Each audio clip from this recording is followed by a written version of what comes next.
हमारे देश को बर्बाद करने में जो सबसे पहला नाम आएगा वो आएगा इस देश की मीडिया और जर्नलिस्ट का।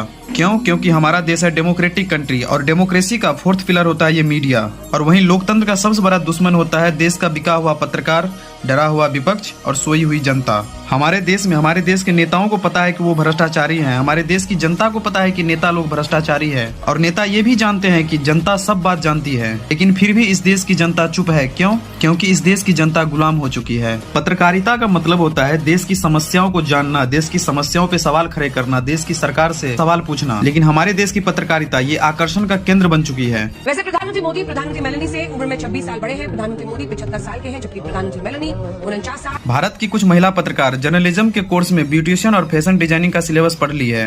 ये अपने चेहरे पर 1-1 किलो श्रृंगार रस की लीपापोती करके आती है और मेलोडी चॉकलेट की मिठास के बारे में बताती है। देश में महंगाई, बेरोजगारी, भ्रष्टाचार जैसे कई सारे मुद्दे हैं, लेकिन ये पत्रकार पेट्रोल डीजल के बढ़ते हुए महंगाई को देश हित में बताती है। ऊपर से देखा जाए तो 7 रुपए के इजाफे से कोई बहुत बड़ा फर्क नहीं पड़ता। उदाहरण के तौर पर दिल्ली में बाइक चलाने वाला महीने में औसतन 30 लीटर पेट्रोल खर्च करता है।